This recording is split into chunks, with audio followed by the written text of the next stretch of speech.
Good afternoon, everybody. This is Chris Norris back again. I took an extended break during the holidays, but I expect to put out several videos over the next few days. So, Alex O'Connor recently put out a video and a short discussing the issue of proportionate response in relation to the Israeli and Palestine conflict. And my position is quite a bit different from his. But before I start discussing my opinion, I wanted to show a quick clip expressing his ideas, and then I'll get into why I disagree with them. Suppose, the Israeli government said, leave alive nothing that breathes. Kill the soldiers, but then once you've done that, turn around, go back, kill the women, kill the children, kill their animals, because this land is yours. Mm-hmm. I think that people wouldn't Mm-hmm. be satisfied Yep. on falling back on the defense of, hey, this is the consequence of war. This is what happens. I think people would say, okay, but the fundamental rule of just war, which I'm told stems out of the Christian tradition, is, proportionate response. So I have a master's degree in leadership, and one of the things that I was taught repeatedly is that when you are dealing with organizational change management, you have to expect constant conflict because people do not like change. And the only time you can generally expect change to happen quickly is if people feel desperate, like if they do not change quickly, then they will experience dire consequences.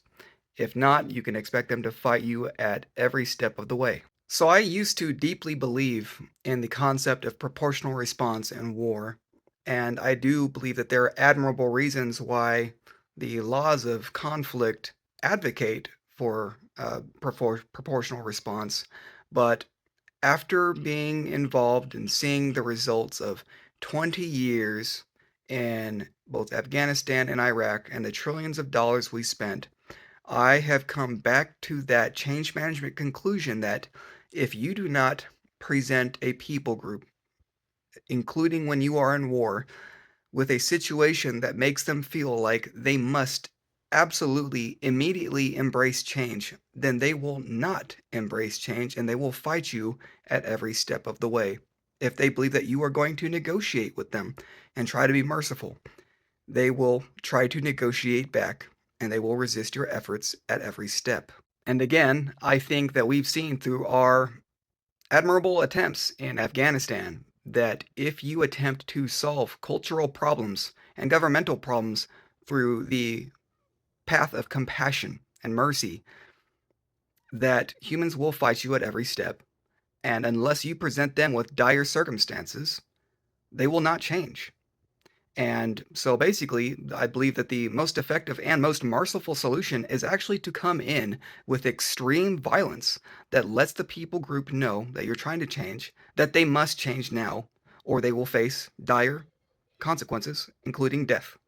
When a people group demonstrates that they are ready and willing to continue fighting, the only way to guarantee a long lasting peace with such a people group is to bring them to their knees.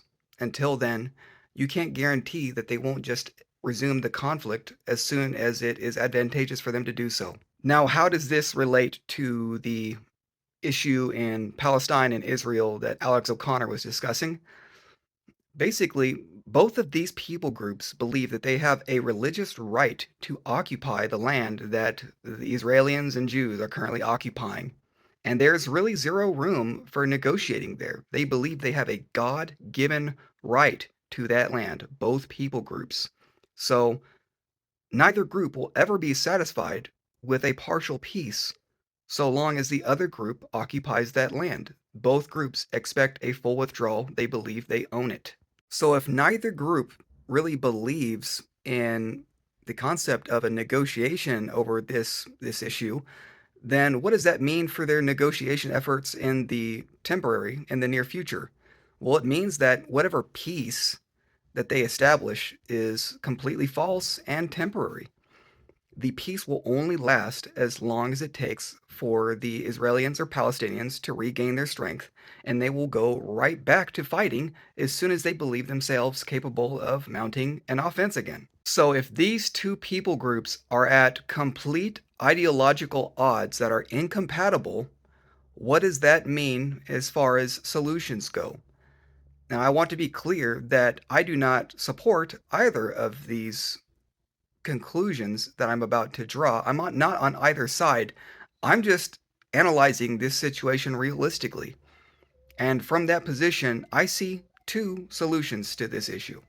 And those two issues are one, they can conquer and brainwash each other so thoroughly that one group's beliefs become basically non existent and non combative, or two, they can perform ethnic cleansing.